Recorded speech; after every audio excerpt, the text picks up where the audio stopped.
काय तुमची भूमिका आहे? राज्य सरकार आरोग्याच्या सर्व यंत्रणांना बळकटीचे काम या ठिकाणी चालू आहे. एका बाजूला सामान्य माणसाला ताकद द्यायचं काम सरकार या ठिकाणी करत आहे. आज आपण पाहतो की आरोग्याच्या समस्या ह्या फार मोठ्या प्रमाणावरती या ठिकाणी उद्भवतात, परंतु गोरगरिबाला एखाद्या ठिकाणी उपचार घेणं फार अवघड जातं. याचाच विचार करून आमच्या राज्याचे मुख्यमंत्री आदरणीय देवेंद्र फडणवीस साहेबांच्या नेतृत्वाखाली आणि दोन्ही उपमुख्यमंत्री एकनाथ शिंदे साहेब आणि सुनीलभाई पवारांच्या नेतृत्वाखाली आज राज्य सरकारने आपला दवाखाना चालू करण्याचा निर्णय घेतला. आणि आपण पाहताय की आज सर्वत्र आपल्या मतदारसंघामध्ये आपला दवाखाना सुरू होतोय. आज हा जो दवाखान्याचं उद्घाटन झालं त्या ठिकाणी याची नितांत गरज होती, कारण हा जो प्रभाग किंवा हा जो भाग आहे या ठिकाणी कष्टकरी आणि सामान्य गोरगरीब जनता फार मोठ्या प्रमाणावर राहते आणि त्यांना या ठिकाणी मोफत उपचार मिळणार आहे आणि हेच उपचार अत्यंत महत्त्वाचे. म्हणून आज आपला दवाखाना इथं सुरू होतोय, याचा मला मनस्वी आनंद होतोय. यामध्ये आमचे नगरसेवक बच्चूशेठ पोसवाल यांनी त्यांच्या या भागामध्ये या दवाखान्याची सुरुवात केली. मी त्यांचंही अभिनंदन करतो. नगराध्यक्ष, उपनगराध्यक्ष आणि सर्व नगरसेवक अत्यंत ताकदीनं कोरेगाव शहरामध्ये काम करत आहेत. सगळ्या आघाड्यावरती आपण काम करतो. मी पुन्हा एकदा माझे आरोग्य कर्मचारी या ठिकाणी काम करत आहेत त्यांना विनंती करतो की आपण जनतेची सेवा केली पाहिजे आणि सेवा हे व्रत ठेवून जनतेला आपण या ठिकाणी सेवा दिली पाहिजे. अशा पद्धतीचं कार्य यांच्या हातातून होऊ दे अशी ईश्वरचरणी प्रार्थना करतो आणि संपूर्ण स्टाफला या ठिकाणी शुभेच्छा. कोरेगाव विधानसभा मतदारसंघामध्ये अशा पद्धतीचे किती दवाखाने सुरू करणार आहात? काय तुमची भूमिका या संदर्भात असेल? साधारणतः ज्या ज्या ठिकाणी मोठी गावं आहेत आणि गरजा आहेत त्या सर्व ठिकाणी आपण अशी दवाखाने चालू. कोरेगावमध्ये 300 कोटीचं मल्टीस्पेशालिटी हॉस्पिटल व्हावं, जे सातारा जिल्ह्याचं मध्यवर्ती ठिकाण आहे, जेणेकरून सातारा जिल्ह्यातल्या सर्वांना त्याचा फायदा होणार आहे. याबाबत आपल्याला काही निवेदनही देण्यात आले होती. थोडं काय त्याचं झालं, सविस्तर माहिती द्या.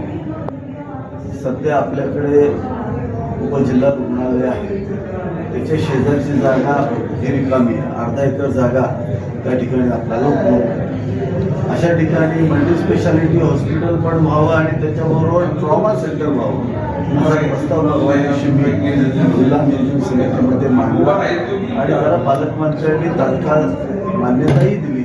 सर्व जिल्हा नियोजन समितीनं मान्यता दिली आणि हा प्रस्ताव राज्य सरकारकडे पाठवायचं ठरलेला आहे. मला महत्त्वाचं आपल्याकडे रुग्णालय अद्ययावत आहे, परंतु ट्रॉमा केअर सेंटर जे अत्यंत महत्त्वाचं आहे, ज्याच्यामध्ये 24 ते 36 तास रुग्णाला इमिजिएट उपचार मिळतील आणि 24 तास ज्या ठिकाणी एक सर्जन आणि एक मेडिसिन डॉक्टर उपलब्ध असेल अशा पद्धतीचे ट्रॉमा सेंटर हे कोरेगावला होणं हे अत्यंत महत्त्वाचं आहे आणि त्यासाठी माझा प्रामाणिक प्रयत्न. मॅडमला प्रश्न, आयुष्यमान दवाखाना त्या कोरेगाव शहरामध्ये सुरू होत्या, आपण जिल्हा परिषदच्या अध्यक्षा, सातारा जिल्ह्यामध्ये काय विजय आहे, किती तुम्ही दवाखाने उभारले? आता आपण कोरेगाव शहरामध्ये म्हटलं तर तिसरा दवाखाना आपला दवाखाना सुरू झालेला आहे आणि आत्ताचा जर एरिया आपण बघितला तर कळकाईतला हा एरिया हा अगदी सर्वसामान्य जनता आहे आणि जर आपण या दवाखान्याचं स्थान बघितलं तर सेंट्रल आहे. त्यामुळं आपला अगदी जो ग्रामीण रुग्णालय आहे तिथंपर्यंत पण रुग्णाला जायला थोडं लांब पडतं.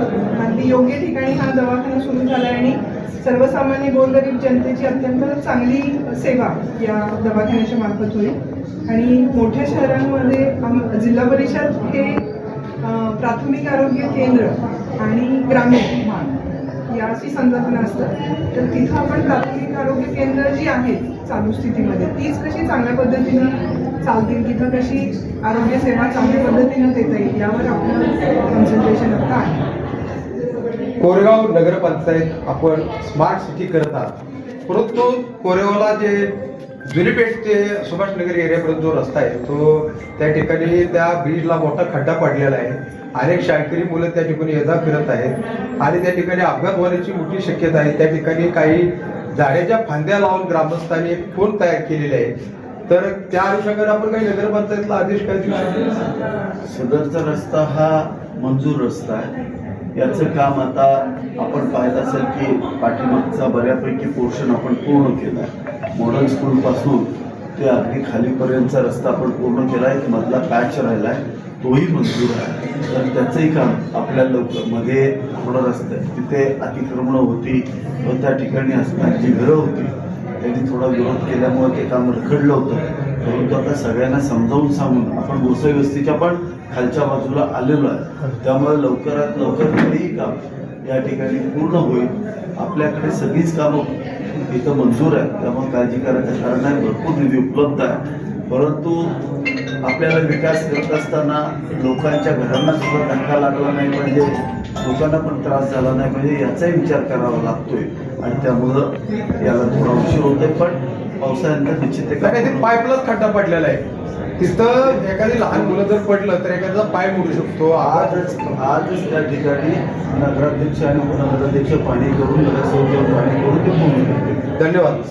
प्रेरणेतून महाराष्ट्र शासनाच्या आरोग्य विभाग 15 वित्त आयोगातून जो केंद्र शासनाचा जो उपक्रम आहे आयुष्यमान आरोग्य वर्धिनी केंद्र या केदारेश्वर युनिटचं उद्घाटन आमदार महेशदादा शिंदेसाहेब यांच्या शुभास्ते, त्याचबरोबर सातारा जिल्हा परिषदेच्या अध्यक्षा डॉक्टर प्रियाताई शिंदे वहिनीसाहेब आणि आपल्या सर्वांच्या या मतदारसंघाच्या कुटुंबप्रमुख डॉक्टर अरुणाताई बर्गे ताईसाहेब या सर्वांच्या शुभास्ते या ठिकाणी संपन्न झालेला आहे. या विभागाच्या नगरसेविका सौभाग्यवती संगीता वहिनी नितीन ओसवाल यांना मी विनंती करतो आपण साहेबांचा आणि वहिनी साहेबांचा आदर सत्कार करावा.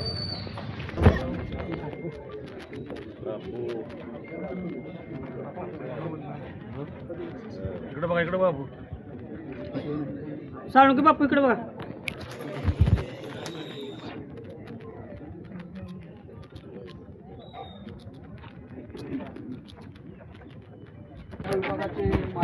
नगरसेवक आणि युवा नेते सन्माननीय बच्चू शेठ ओसवाल आणि महेश शामराव बर्गे आपणास त्यांच्या साहेबांचा सत्कार करावा. महेश शामराव बर्गे. इकडं बघा. तिकडे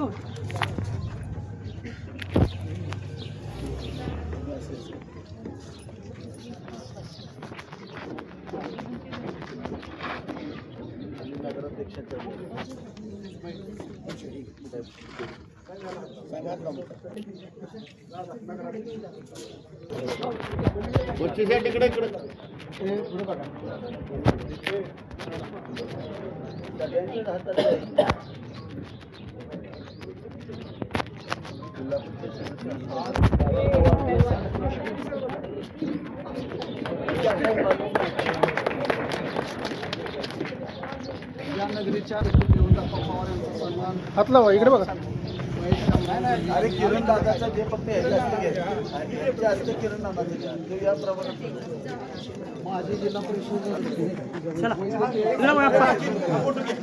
अजित दादा तालुका वैद्यकीय अधिकारी डॉक्टर वैद्यकीय अधिकारी